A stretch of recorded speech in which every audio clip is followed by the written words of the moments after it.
Next. And again, my favorite founding father is Ben Franklin, and he said this: if you do tomorrow what you did today, you will get tomorrow what you got today. Let that sink in for a minute. Right? So if you're complaining about anything today, what did you do today to change that tomorrow? Real quick, everybody close your eyes. Picture the face of the person you blame the most of the condition our country is in today. Picture that face. Barack Obama, John Boehner, Nancy Pelosi. Oh, I hate that one. And that's not hate speech, sorry. I shouldn't have said that. Okay, open your eyes. The person I blame is me. Because in the first 20 years of my adult life, I could care less about politics. It was boring. I didn't trust politicians. I didn't trust the system that's out there. But then I woke up and I re-educated myself. Okay? And we'll talk about that in a little bit, about the different phases of the Tea Party. Okay? But that's what Benjamin Franklin said. And we all know when he was coming out of the convention, the lady stopped him on the steps. Mary, I can't think of her last name, but Mary asked him, so what kind of government did you give us? A republic, ma'am, if you can keep it. That if you can keep it means you yourself, you as an individual part of the authority of our republic has a duty to be engaged. And if you're not engaged, you yourself are part of the problem. Stop complaining and pointing fingers if you yourself can't stand up and find something. Everybody in this room has a talent, has a gift, has a passion. And I guarantee you, I can go around the room and whatever your personal passion is, we will find a way to make that part of the movement. An example. We went to an Iowa Grassroots Coalition meeting, which I founded in Iowa, which is the leadership of many groups. We have 48 groups right now in the state of Iowa that's part of the coalition, 78 groups total. And one of the leaders stood up and said, Greg, what can we do to get the person, I got this person in my group, all they want to do is make buttons. They don't want to go to rallies, they don't want to go to the State House, and they don't want to do this or that or whatever. And she's complaining about one of her own members not being active in whatever events that she's putting together. I stopped her right there, very politely, and I said, listen, what's that person's name? Well, that's Judy. I said, well, make Judy in charge of your button brigade. What? That's her talent. That's where her passion is. When you got people going to the State House, have Judy in charge of designing and making buttons for that group that's going to the State House. Find the purpose of everybody in your group. Okay? All right. Keep that on the forefront of everything we talked to up to this point, on the forefront of your mind as we go through everything else, okay? All right, so is the Tea Party making a difference? Let's talk about governor elections. Prior to 2010, there were 23 states, Republican governors. 26 states that had Democratic governors, okay?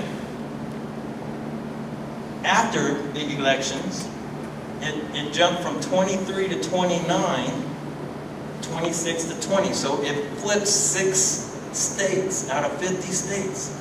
And that's not because of the GOP leadership. It's not because of the genius of the Republican Party. Something was happening during that time period. It was you. We the people. It was the Tea Party movement. And I'll touch on that in a little bit. Next one. After the 2012 elections, governorships 23 to 30. 26 to 29. And that's not Common Core math. It's 49 for a reason. Okay, because we're talking Republicans and Democrats. There's actually one state, I believe it's Massachusetts, I'm not for sure, but it's one of the New England states. Do you know it?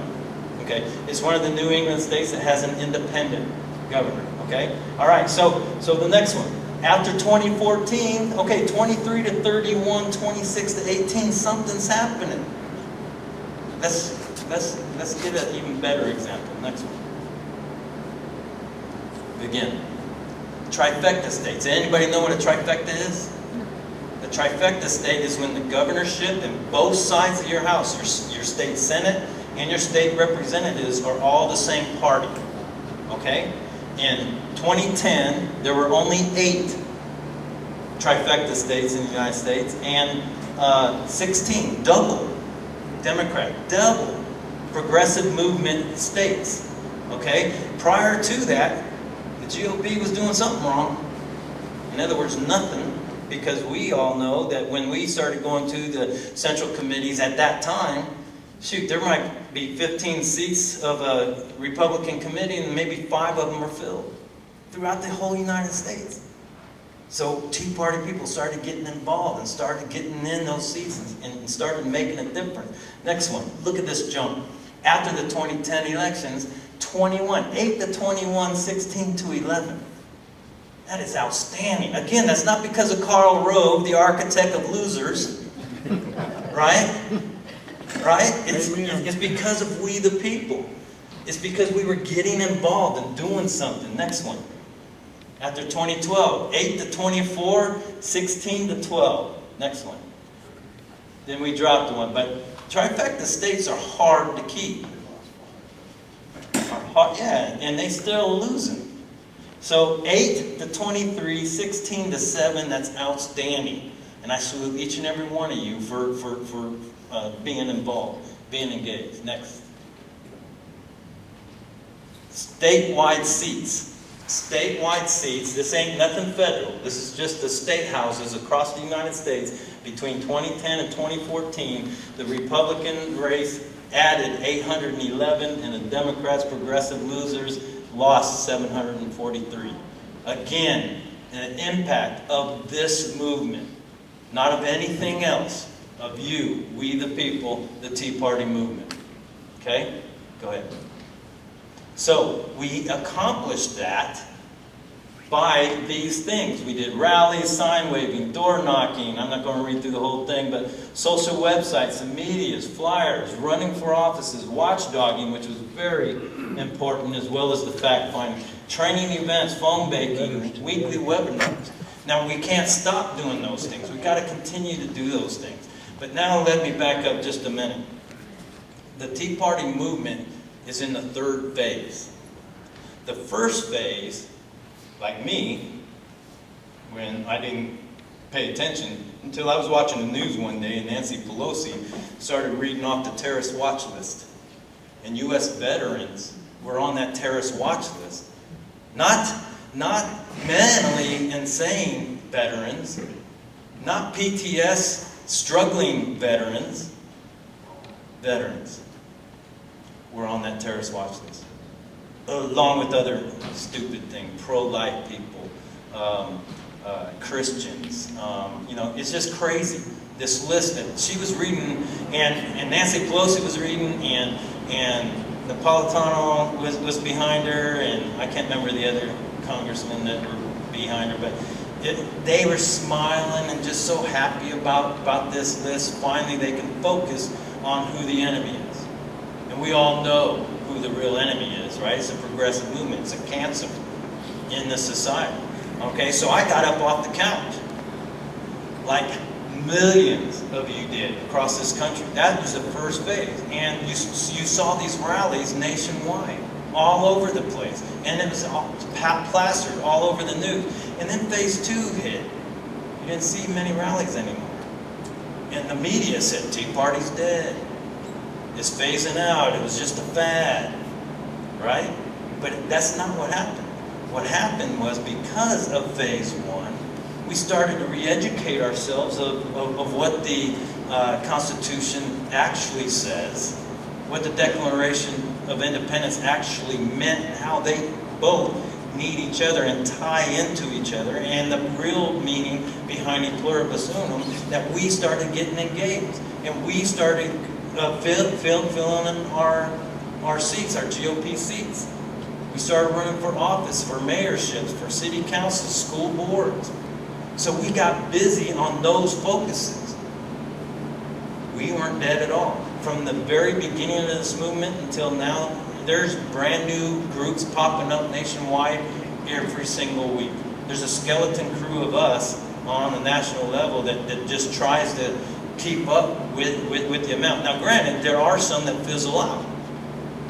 But again, there's a skeleton crew of us that go around and do what I do. There's 5 of us total. And some of us more busy than others because of the workload that we have on national level on many different topics and issues. There's a lot of irons in the fire. But people are making a difference. So that's phase 2. Now we're in phase 3. The battle fatigue is setting in. Like Thomas Paine said during the winter of the red snow, right? The Valley Forge, in his speech to try to rally the troops, he was talking about these sunshine patriots. Those that only come out when everything's going good and strong for the movement or in your local area. Well, yeah, of course I agree with that. But when times are tough, or when the same people show up at the meeting all the time, always the same coordinator for every single thing, then those are the winter soldiers. Those are the ones that continue the fight. I say a saying that we say in the Army all the time called Charlie Mike, which means continue the mission. And we each have to always continue the mission to make this work. Okay? So don't stop doing these kinds of things. However, go ahead. So tools that, one more, and stop there. Tools that are out there right now that will help us to get over that hump, that fatigue. New tools, some are new, some are just perfected.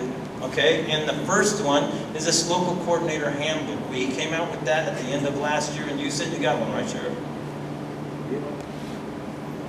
You did not get one. Okay, so I will make sure that you guys will get it, and it'll come with a new group kit. It doesn't matter that you're new or not, okay? But in this kit will be a plethora of resources that you can get for free. It doesn't cost you anything. All the money that comes to us, the Tea Party Patriots, we do our best to turn that back into resources and get it back out to the front lines, which is you guys, okay? So this handbook that we came up with are the best practices from groups just like yours all around this country that we put together in a single handbook. It is outstanding resource for groups. One of the things in there which I do want to talk about, and I was telling the sheriff about it yesterday, is the pickle jar method. There's a group in northeastern Iowa that was meeting on a weekly basis. And when I was putting together the Iowa Coalition, he, and I called him up, he said he had over 100 people every meeting, every week. I thought he was just kind of bloatiating, you know, and just trying to brag. So I went and paid him a visit. Sure enough, about 140, 150 people there. All right? Next door was a GOP meeting. There were 4. 4 people at the GOP meeting and 150, and that's a monthly meeting for the GOP. And this is a weekly meeting of the Tea Party happening the same night, and there's 140 people there. It was amazing. And what they did is they had this jar in front of every meeting, and everybody knew when they came in, they got these little sticky notes. And whatever passion that you had as an individual, whatever focus that is important to you as an individual, you wrote it down on there. And at the end of the meeting, you put it in this jar. And the leadership would take that jar home and would pick 3 or 4 things out of there, which was the most focused thing. It might be a school board issue that's going through or whatever the case may be. And they would make sure the following agenda would have that on there. So they were paying attention to not only their memberships, but to the needs of the community. Does that make sense? It's outstanding the way that works. So they kept growing. So much so where they took over their central committee in their county of the GOP. And now they only meet monthly. But the kicker is their monthly GOP meeting is their Tea Party meeting. It is outstanding what they did, and now they've taken over the entire 1st District of Iowa, and that leader sits on the state committee. It's amazing how it's growing.